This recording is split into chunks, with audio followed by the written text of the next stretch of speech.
Welcome to my TS Cartoon 94 channel. एक गांव में कुंवारा कमल नामक एक आदमी था। उसके माँ बाप जितने भी रिश्ते उसे दिखाते थे वो उनमें कोई ना कोई खामी दिखा के रिश्ता रद्द करता था। ऐसे एक दिन जब पड़ोसी गांव में एक रिश्ते देखने जाते हैं तो लड़की को उसकी तरफ आते देख कहता है, हाँ, लड़की के चलने का ढंग ठीक नहीं है, चलो चलते हैं। ऐसे वहाँ से सबको लेके चला जाता है। जब दूसरा रिश्ता देखने गए तो लड़की की सुंदरता देख सभी खुश होते हैं। कमल और वो लड़की जब अकेले बात करने जाते हैं तब, आप बहुत ही सुंदर हैं, आप भी। उस लड़की की आवाज सुनते ही वो वहाँ से भाग जाता है। कमल को देख उसके माँ बाप उसके पीछे पीछे ही चले जाते हैं। ऐसे कमल अपने माँ बाप के दिखाए हर रिश्ते में कोई ना कोई खामी दिखा के मना कर देता है। कमल का ये व्यवहार उनके माँ बाप को परेशान कर देता है। कमल के रिश्तेदार और दोस्त उसे चिढ़ाने के लिए कुंवारा कमल के नाम से बुलाने लगे। ये सब देख उसके माता पिता भी ठान लेते हैं कि कुछ भी करके कमल को एक बहुत ही सुंदर लड़की के साथ शादी करवा के ही रहेंगे और सिर्फ इसी काम में लग जाते हैं। उसी समय में एक दिन जब कमल के पिता अखबार पढ़ रहे थे तो उन्हें एक लड़की का तस्वीर दिखता है। उसे देख सोचते हैं, इस लड़की को कहीं तो देखा है मैंने, और उस समाचार को पढ़ना शुरू करते हैं। रिश्ता देखने आकर चाल के डंक को देख इनकार करने पर उस लड़की ने आत्महत्या कर लिया। हाय राम, कहीं ये मेरे बेटे के वजह से तो नहीं हुआ? लक्ष्मी, लक्ष्मी, यहाँ आओ जल्दी। ऐसे उसकी पत्नी को बुला के कहता है, इस लड़की को देखो, याद आया? ये लो, उसके नीचे जो लिखा है वो पढ़ो। उनके पढ़ते हुए समय में एक तेज हवा अचानक उनके घर में आता है। इतना तेज कि पर्दे जोर से हिलते हैं, सामान नीचे गिर जाते हैं और खिड़कियां खड़खड़ाते हैं।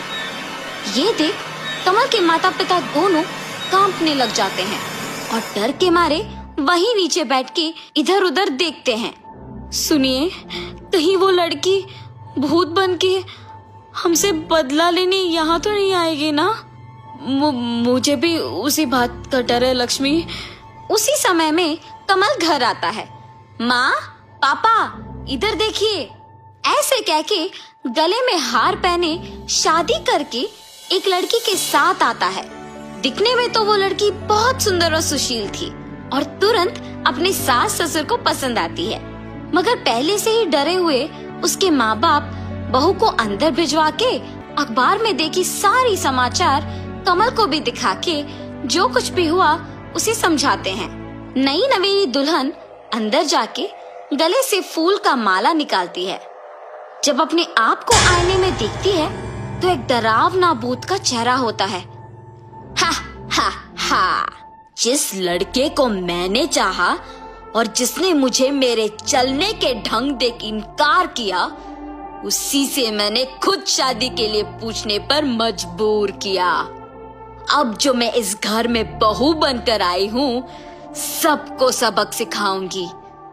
जब तक मैं इनसे बदला ना लूं, तब तक मेरी आत्मा यही इनके साथ रहेगी। हाँ। ऐसे फैसला करके तब से किसी को दिखे बिना आत्मा के रूप में उस बहू के देह में घुसकर सबको डराना शुरू करती है।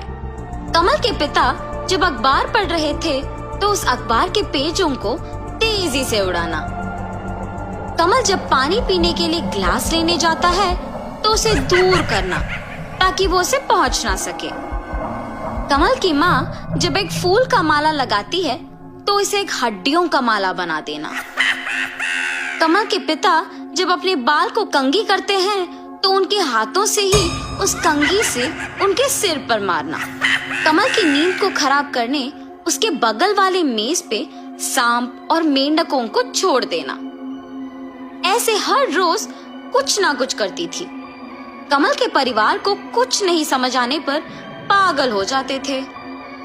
जब सब मिलके बात करते हैं कि घर में हो रहे घटनाओं से कैसे बचे, तभी उनके बहू के देह में भूत घुस के लंबे बाल और डरावने आवाज से कहती है, हा हा हा, मेरे चलने के ढंग का कारण देकर मुझे ही इनकार करोगे तुम?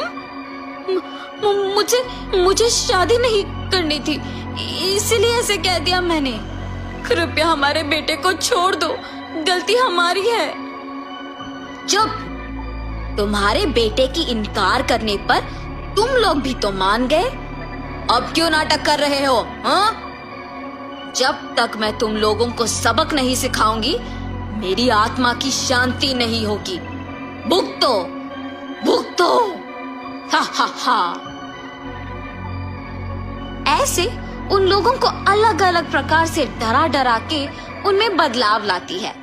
जब उसे यकीन आता है कि वो लोग उनके बहू का अच्छा ख्याल रख रहे हैं, तब उस लड़की का देह छोड़ के आसमान में एक तारा बन जाती है। बाप रे, भूत भूत! ऐसे जोर से चिल्लाने लगता है, तुम्हें मुझसे अब कोई नहीं बचा सकेगा। और ऐसे वो भूत उसे गांव की सरहदों पे स्थापित उसके घर ले आती।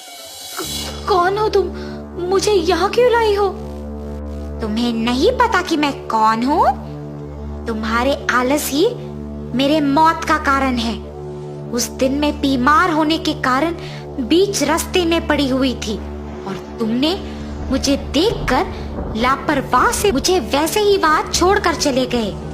अगर तुम मुझे उस दिन अस्पताल लेकर गए होते तो आज मैं जिंदा होती। मुझे नहीं पता था कि तुम मर गई। अगर मुझे पहले पता होता तो मैं तुम्हें ऐसे नहीं छोड़ता। उस दिन के लिए मैं अब बदला लूंगी।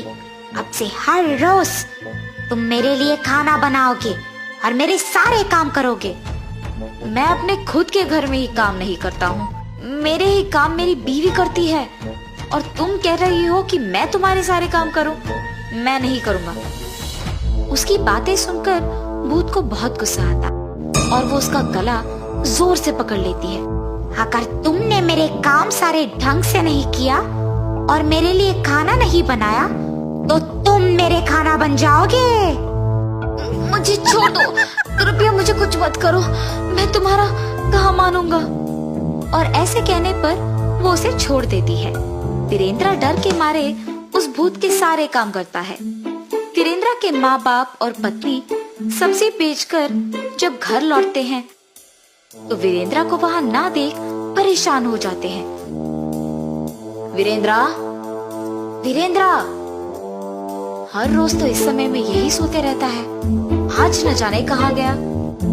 आप रुकिए ना ससुर जी, मैं बाहर जाके देख कर आती हूँ। सुचित्रा बाहर जाकर उसके सामने आए हर एक इंसान को उसके पति के बारे में पूछती है, लेकिन किसी को वीरेंद्र ना दिखने के कारण उसे कुछ नहीं पता चलता है और वो उसके घर निराश होकर वापस चले जाती है। ऐसे ही बहुत दिन गुजर जाते हैं। एक दिन सुचित्रा को एक आदमी मिलता है। सुनिए, क्या आपने मेरे पति को कहीं देखा है? हाँ, कुछ दिन पहले एक औरत उसे गांव की सरहदों के पास मौजूद उस खाली घर के अंदर ले जा रही थी।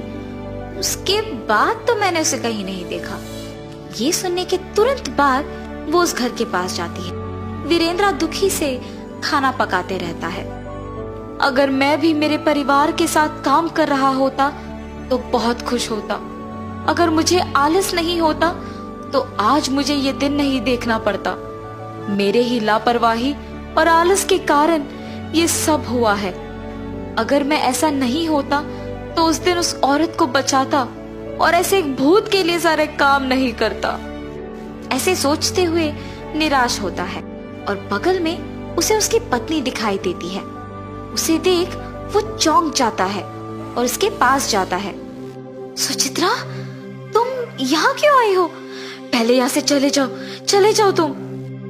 अरे आप किसी को बताए बिना यहाँ क्यों आए हैं? ऐसे वो दोनों बात करते हैं और वहां वो भूत आती है। मेरे कारण तुम मर गई हो, इसमें मेरी बीवी की कोई गलती नहीं है, उसे कृपया कुछ मत करो।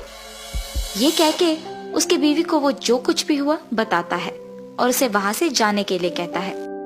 मेरे पति को माफ करो, अगर उनकी गलती है तो वो मेरी भी गलती है, इसीलिए उन्हें छोड़ दो और मुझे मार दो। ऐसे वो उस भूत से विनती करती है। तुम दोनों को ऐसे दुखी होने की कोई जरूरत नहीं है। तुम्हारे पति को मारने से मेरे प्राण तो वापस नहीं आएंगे, इसीलिए मैं किसी को कुछ नहीं करूंगी। ये कह के उन दोनों को दुखी देख वीरेंद्रा को माफ करके वहां से वो भूत गायब हो जाती है और तब पति पत्नी दोनों खुशी से उनके घर वापस लौटते हैं।